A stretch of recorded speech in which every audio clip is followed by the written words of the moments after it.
بسم الله الرحمن الرحيم ياسين والقرآن الحكيم إنك لمن المرسلين على صراط مستقيم تنزيل العزيز الرحيم لتنذر قوما ما أنذر آباؤهم فهم غافلون لقد حق القول على أكثرهم فهم لا يؤمنون إنا جعلنا في أعناقهم أغلالا فهي إلى الأذقان فهم مقمحون وجعلنا من بين أيديهم سدا ومن خلفهم سدا فأغشيناهم فهم لا يبصرون وسواء عليهم أأنذرتهم أم لم تنذرهم لا يؤمنون إنما تنذر من اتبع الذكر وخشي الرحمن بالغيب فبشره بمغفرة وأجر كريم إنا نحن نحيي الموتى ونكتب ما قدموا وآثارهم وكل شيء أحصيناه في إمام مبين واضرب لهم مثلا أصحاب القرية إذ جاءها المرسلون إذ أرسلنا إليهم اثنين فكذبوهما فعززنا بثالث فقالوا إنا إليكم مرسلون قالوا ما أنتم إلا بشر مثلنا وما أنزل الرحمن من شيء إن أنتم إلا تكذبون قالوا ربنا يعلم إنا إليكم لمرسلون وما علينا إلا البلاغ المبين قالوا إنا تطيرنا بكم لئن لم تنتهوا لنرجمنكم وليمسنكم منا عذاب أليم قالوا طائركم معكم أئن ذكرتم بل أنتم قوم مسرفون وجاء من أقصى المدينة رجل يسعى قال يا قوم اتبعوا المرسلين اتبعوا من لا يسألكم أجرا وهم مهتدون وما لي لا أعبد الذي فطرني وإليه ترجعون أأتخذ من دونه آلهة إن يردني الرحمن بضر لا تغن عني شفاعتهم شيئا ولا ينقذون إني إذا لفي ضلال مبين آمنت بربكم فاسمعون قيل ادخل الجنة قال يا ليت قومي يعلمون بما غفر لي ربي وجعلني من المكرمين وما أنزلنا على قومه من بعده من جند من السماء وما كنا منزلين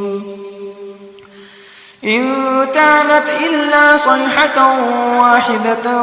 فإذا هم خامدون يا حسرة على العباد ما يأتيهم من رسول إلا كانوا به يستهزئون ألم يروا كم أهلكنا قبلهم من القرون أنهم إليهم لا يرجعون وإن كل لما جميع لدينا محضرون وآية لهم الأرض الميتة أحييناها وأخرجنا منها حبا فمنه يأكلون وجعلنا فيها جنات من نخيل وأعناب وفجرنا فيها من العيون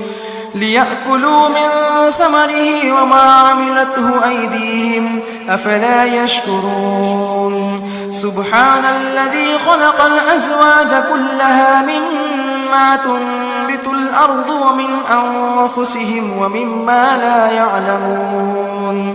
وآية لهم الليل نسلخ منه النهار فإذا هم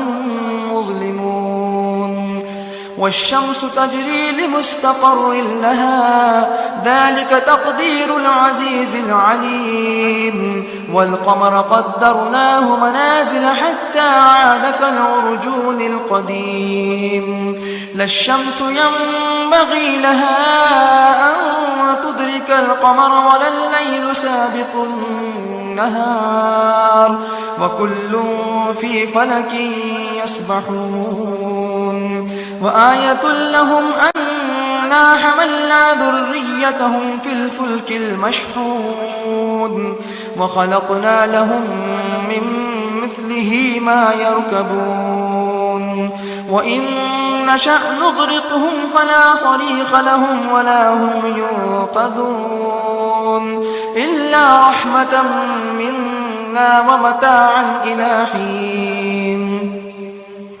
وإذا قيل لهم اتقوا ما بين أيديكم وما خلفكم لعلكم ترحمون وما تأتيهم من آية من آيات ربهم إلا كانوا عنها معرضين وإذا قيل لهم أنفقوا مما رزقكم الله قال الذين كفروا للذين آمنوا أنطعم من لو يشاء الله أطعمه إن أنتم إلا في ضلال مبين ويقولون متى هذا الوعد إن كنتم صادقين ما ينظرون إلا صيحة واحدة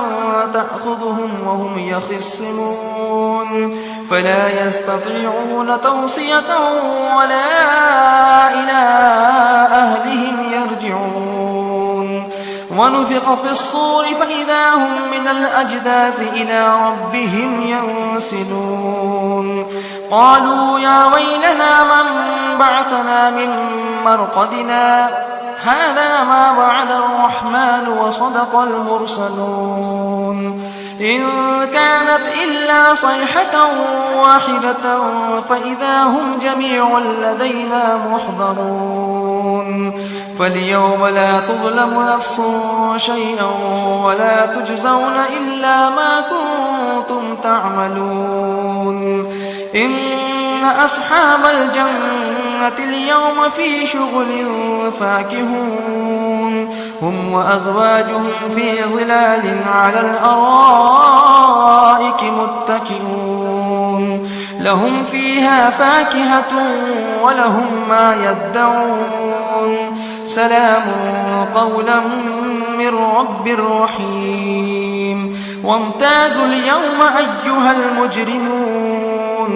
ألم أعهد إليكم يا بني آدم ألا تعبدوا الشيطان إنه لكم عدو مبين وأن اعبدوني هذا صراط مستقيم ولقد أضل منكم جبلا كثيرا أفلم تكونوا تعقلون هذه جهنم التي كنتم توعدون اصلوها اليوم بما كنتم تكفرون اليوم نختم على أفواههم وتكلمنا أيديهم وتشهد أرجلهم بما كانوا يكسبون ولو نشاء لطمسنا على أعينهم فاستبقوا الصراط فأنى يبصرون ولو نشاء لمسخناهم على مكانتهم فما استطاعوا مضيا ولا يرجعون ومن نعمره ننكسه في الخلق أفلا يعقلون وما علمناه الشعر وما ينبغي له إن هو إلا ذكر وقرآن مبين لينذر من كان حيا ويحق القول على الكافرين أولم يروا أنا خلقنا لهم مما عملت أيدينا أنعاما فهم لها مالكون وذللناها لهم فمنها ركوبهم ومنها يأكلون ولهم فيها منافع ومشارب أفلا يشكرون واتخذوا من دون الله آلهة لعلهم ينصرون لا يستطيعون نصرهم وهم لهم جند محضرون فلا يحزنك قولهم إنا نعلم ما يسرون وما يعلنون أولم ير الإنسان أنا خلقناه من نطفة فإذا هو خصيم مبين وضرب لنا مثلا ونسي خلقه قال من يحيي العظام وهي رميم قل يحييها الذي أنشأها أول مرة وهو بكل خلق عليم الذي جعل لكم من الشجر الأخضر نارا فإذا أنتم منه توقدون أوليس الذي خلق السماوات والأرض بقادر على أن يخلق مثلهم بلى وهو الخلاق العليم إنما أمره إذا أراد شيئا أن يقول له كن فيكون فسبحان الذي بيده ملكوت كل شيء وإليه ترجعون